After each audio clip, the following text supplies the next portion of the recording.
Hi students, இது வரைக்கும் நம்ம 10 ஒன் மார்க் நம்ம பார்த்துருந்தோம். ஸோ இது என்ன அப்படின்னா 11th ஒன் மார்க் கண்டினியூஸாக நம்ம பார்ப்போம். ஸோ அந்த டயக்ராம் மட்டும் நான் இங்கே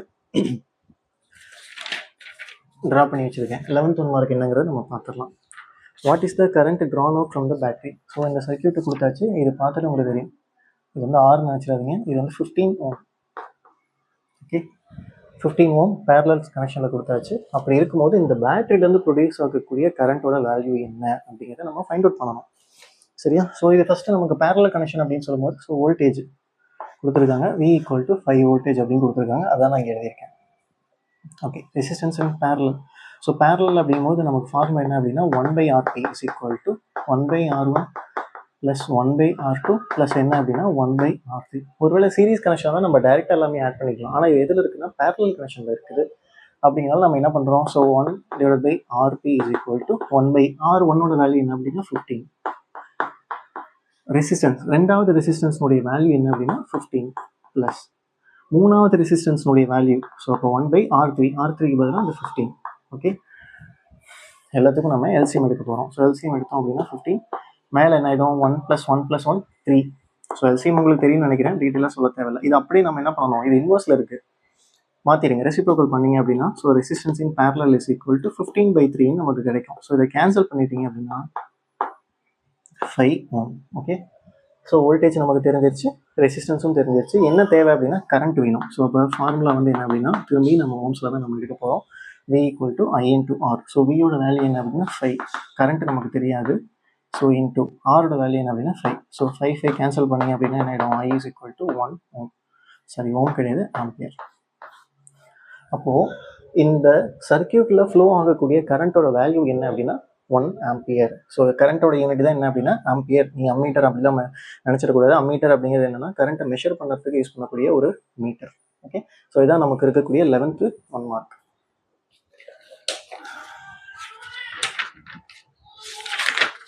ஓகே, அடுத்தது ஸோ அந்த 12th ஒன் மார்க் மட்டும் இந்த புக்கில் வந்து கொஷின் கொஞ்சம் மாறி இருக்குது. அடுத்து நம்ம 13th ஒன் மார்க் போயிடலாம். அது தனியாக நான் உங்களுக்கு போஸ்ட் பண்ணுறேன். 12th ஒன் மார்க் மட்டும் நான் தனியாக உங்களுக்கு நான் போஸ்ட் பண்ணிடுறேன்.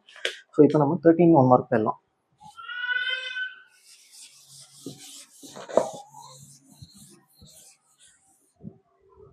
ஸோ 13வது ஒன் மார்க் என்ன கொடுத்துருக்குறாங்க, என்ன கேட்டிருக்காங்கன்னு நம்ம பார்க்கலாம். The internal resistance of a 2.1 voltage sell.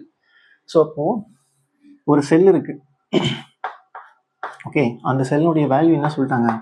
2.1 voltage அப்படின்னு சொல்லிட்டாங்க. ஸோ இது நம்ம சிங்கிளாக இருக்கிறனால செல் அப்படின்னு நம்ம சொல்லிடலாம். அப்போ அதில் ப்ரொடியூஸ் ஆகக்கூடிய இஎம்எஃப் தான் என்ன அப்படின்னா 2.1 voltage. Okay, correct. Which gives a current of 0.2 ampere. So இதில் ஃப்ளோ ஆகக்கூடிய கரண்ட் என்ன அப்படின்னா 0.2 ஆம்பியர் கரண்ட் வந்து போகுது through a resistance of 10 ohm. So ஆரோட வேல்யூ கொடுத்துருக்காங்க 10 ஓம். ஓகே, இதுதான் நமக்கு கொடுத்துருக்கிற டேட்டா. என்ன கண்டுபிடிக்கணும் அப்படின்னா இந்த ஸ்மால் ஆர், அதாவது இந்த செல்லினுடைய இன்டர்னல் ரெசிஸ்டன்ஸ் என்ன, தமிழில் வந்து அகமின்தடை அப்படின்னு அதை சொல்லுவாங்க. அதாவது ஒரு நல்ல ஒரு குவாலிட்டியான ஒரு செல்லுங்கிறத நம்ம எதை வச்சு டினோட் பண்ணுவோம் அப்படின்னு கேட்டிங்கன்னா இந்த ஆர் தான். என்னுடைய வேல்யூ கிட்டத்தட்ட அப்ராக்சிமேட்லி ஈக்குவல் டு 0 இருந்துச்சுன்னா அந்த செல் வந்து ஒரு குட் கண்டிஷனில் இருக்குது, நல்ல செல் அப்படின்னு நம்ம சொல்லிடலாம். சரியா? கொஷின் இதுதான் கொடுத்துருக்காங்க. ஸோ வேறு எதுவும் நமக்கு கொடுக்கல. நம்ம ஒரு 5 மார்க் ஒன்று படிச்சிருப்போம். Determination of internal resistance of a cell using volt மீட்டர்னு ஒன்று இருக்குது, பொட்டன்ஷியோமீட்டர்னு ஒன்று இருக்குது. ஸோ அந்த ஃபார்முலா நம்ம எடுத்துக்கலாம். ஸோ இப்போ I = EMF/R. ஸோ இந்த ஆறுங்கிறது என்னன்னா எக்ஸ்டர்னல் ரெசிஸ்டன்ஸ். ஸோ இந்த ஆறு என்னன்னா இன்டர்னல் ரெசிஸ்டன்ஸ். ஐங்கிறது கரண்ட்டு, ஏன் இந்த வேல்யூ தான். ஸோ இதெல்லாம் தெரிஞ்ச நோன் வேல்யூ எல்லாத்தையும் அப்ளை பண்ணலாம். நமக்கு என்ன தேவை அப்படின்னா இந்த ஸ்மால் ஆர் தான் நமக்கு வேணும். ஸோ இந்த ஃபார்முலா கொஞ்சம் ரீஅரேஞ்ச் பண்ணிக்கலாம். அப்போது R + R = EMF/I எழுதலாம். ஓகே, ஸோ இந்த ஆரோட வேல்யூ நமக்கு தெரியும். ஸோ அப்போது R + R = EMF-ஓட வேல்யூ 2.1 கரண்ட்டோட வேல்யூ என்ன அப்படின்னா 0.2. ஓகே தானே? ஸோ இப்போ மேலே கீழே நம்ம என்ன பண்ணிக்கலாம், ரவுண்ட் நம்பராக மாற்றுறதுக்காக 10ஆல் மல்டிப்ளை பண்ணிங்க அப்படின்னா 10 மேலே மல்டிப்ளை பண்ணிங்கன்னா 21 ஆகிடும், கீழே மல்டிப்ளை பண்ணும்போது என்ன ஆகிடும் 2 ஆகிடும். ஸோ இதை கேன்சல் பண்ணோம் அப்படின்னா 2 டேபிள்ஸில் பண்ணும்போது என்ன ஆகிடும் அப்படின்னா 10.5 வருதா? கரெக்டு தானே? ஸோ R + R வேல்யூ என்ன அப்படின்னா 10. அதாவது இந்த கேபிட்டல் ஆரோட வேல்யூ, இப்போ இதோட வேல்யூ என்ன அப்படின்னா 10 + R = 10.5ன்னு நமக்கு கிடைக்கும். அப்போ ஆறுங்கிறது நம்ம என்னது, நமக்கு தேவை இந்த ஆறு தான் வேணும். ஸோ இந்த 10 RH side right hand side கொண்டு போயிடலாம். அப்போ 10.5 minus 10 is equal to final answer என்ன அப்படின்னா 0.5. ரெசிஸ்டன்ஸ் அப்படின்னா யூனிட் என்னது ஓம் தானே. ஸோ அப்போ இதனுடைய ஃபைனல் ஆன்சர் என்ன அப்படின்னா ஆர் இஸ் ஈக்குவல் டு 0.5 ஓம் அப்படின்னு நம்ம சொல்லிடலாம். ஓகே, ஸோ அடுத்தது 14th 1 மார்க்.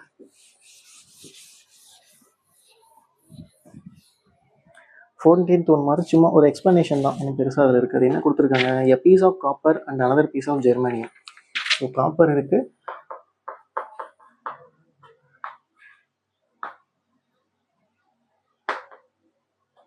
ஜெர்மானியம் இருக்குது. இது ரெண்டும் என்ன பண்ணுறாங்க அப்படின்னா இதோடைய டெம்பரேச்சர் வந்து நம்ம கூல் என்ன சொல்கிறது, டெம்பரேச்சர் வந்து கூல் பண்ணுறோம் from the room temperature 80 kelvin. அதாவது 80 கெல்வின்லேருந்து டெம்பரேச்சர் நம்ம குறைச்சிக்கிட்டே வரும். தென் இந்த ரெசிஸ்டன்ஸ் என்ன ஆகும் அப்படின்னு சொல்லி கேட்டிருக்கிறாங்க. ஸோ அதாவது கொஷின் என்ன, piece of copper and another piece of germanium are cooled from the room temperature to 80. Sorry question நான் மாற்றி சொல்லிட்டேன். 80 டெம்பரேச்சருக்கு கூல் பண்ணிட்ட பிறகு என்ன பண்ணுறோம், டெம்பரேச்சரை இன்க்ரீஸ் பண்ணுறோம். இந்த ரெசிஸ்டன்ஸ் அப்போ என்ன ஆகுது, நமக்கு நல்லா தெரியும். என்ன தெரியும் அப்படின்னா 10th லெசனில் நம்ம செமிகண்டக்டர் எலக்ட்ரானிக்ஸ் ஒன்று படிப்போம். அதில் என்ன சொல்லியிருப்பாங்க அப்படின்னா சிலிக்கான் அண்ட் ஜெர்மானியம் பற்றி மட்டும்தான்.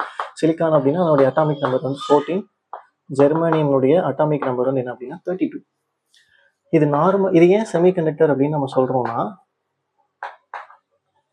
அதாவது இது ஏன் நம்ம செமிகண்டக்டர்னு சொல்கிறோம்னா, நார்மல் ரூம் டெம்பரேச்சரில் இந்த சிலிக்கான் வந்து கண்டக்டராக இருக்காது, ஜெர்மானியம் வந்து கண்டக்டராக இருக்க வாய்ப்பு கிடையாது. அப்போது கண்டக்டராக மாற்றத்துக்கு நம்ம என்ன செய்வோம் அப்படின்னா லைட்டாக என்னுடைய டெம்பரேச்சர், ஓகே, டெம்பரேச்சர் வந்து நம்ம என்ன பண்ணுறோம், இன்க்ரீஸ் பண்ணணும். ஸோ அப்போ டெம்பரேச்சர் இன்க்ரீஸ் பண்ணோன்னா என்ன ஆகும், செமிகண்டக்டராக இருந்த இந்த சிலிக்கானோ இல்லை ஜெர்மானியமோ கண்டக்டராக மாறிடும். ஓகே, அப்போ இதுலேருந்து நம்ம என்ன சொல்லலாம் அப்படின்னா 4th ஆப்ஷன் தான் இது கரெக்ட். அதாவது காப்பர் வந்து டிக்ரீஸ் ஆகும், ஜெர்மானியம் வந்து இன்க்ரீஸ் ஆகும். இது டிக்ரீஸ், இது வந்து இன்க்ரீஸ். ஸோ அப்போ இதனுடைய ஆன்சர் வந்து பார்த்தீங்கன்னா 4th ஆப்ஷன் தான் இதுக்கு வந்து கரெக்டான ஒரு ஆன்சர். அடுத்ததாக பார்த்தீங்கன்னா 15th 1 மார்க். 15th 1 மார்க் என்ன கொடுத்துருக்காங்க, in Joule's heating law when R and T are kept constant. So நமக்கு தெரியும் ஜூல்ஸ் ஹீட்டிங் லா அப்படின்னு சொல்லும்போது நமக்கு ஃபார்முலா என்ன அப்படின்னா H is equal to voltage into current into time. அதாவது ஹெச்ங்கிறது ஹீட்டு, ஜூல்ஸ் ஆஃப் ஹீட்டிங்னு நம்ம சொல்லுவோம். விங்கிறது என்னென்னா வோல்டேஜ், ஐங்கிறது கரண்ட்டு, டி அப்படிங்கிறது டைம். ஸோ இந்த இடத்துல ஓம்ஸ் லா யூஸ் பண்ணலாமா, V ஈக்குவல் டு ஐஆர்னு எடுத்துக்கலாம் இல்லையா. ஸோ அப்ளை பண்ணிங்க அப்படின்னா என்ன ஆகிடும், ஐஆர் இன்ட்டு ஐடி கிடைக்கும். ஸோ ஐ இன்ட்டு ஐ நம்ம என்ன சொல்லுவோம் அப்படின்னா ஐ ஸ்கொயர். ஸோ அப்போது இதில் அவங்க என்ன சொல்லிட்டாங்க அப்படின்னா இந்த ஆர் அண்ட் டிங்கிறது கான்ஸ்டன்ட்டு, அதாவது ரெசிஸ்டன்ஸும் டைமும் கான்ஸ்டண்ட்டாக இருக்கும் பட்சத்தில் இந்த ஹீட்டுக்கும் கரண்ட்டுக்கும் நீங்கள் கிராஃபை போட்டிங்கன்னா என்ன கிராஃப் நமக்கு கிடைக்கும், ஸ்ட்ரெயிட் லைனாக கிடைக்குமா, பேரபோலாவாக கிடைக்குமா, ஹைப்பர்போலாவாக கிடைக்குமாங்கிறது அதில் கேட்டிருக்காங்க. ஸோ இதில் நமக்கு என்ன தெரியும், என்ன கிடைக்க போகுது அப்படின்னு பார்த்தீங்கன்னா, ஸோ ஹெச்ங்கிறது directly proportional to I square. அதாவது ஒரு விஷயம் நல்லா புரிஞ்சுக்கணும், டைரக்ட்லி ப்ரொபோர்ஷனல் வந்துருச்சுனாலே அது என்னவா இருக்கும் அப்படின்னா கண்டிப்பாக அது நமக்கு ஸ்ட்ரெயிட் லைனாக தான் இருக்கும். ஸோ அப்போ இதனுடைய ஆன்சர் என்ன அப்படின்னு பார்த்தீங்கன்னா ஸ்ட்ரெயிட் லைன். சரியா, இதுதான் நமக்கு 15 மார்க். இன்னும் ஒரே ஒரு 1 மார்க், 12th 1 மார்க் மட்டும் கிடையாது, அது தனி வீடியோ நான் உங்களுக்கு போஸ்ட் பண்ணிடுறேன்.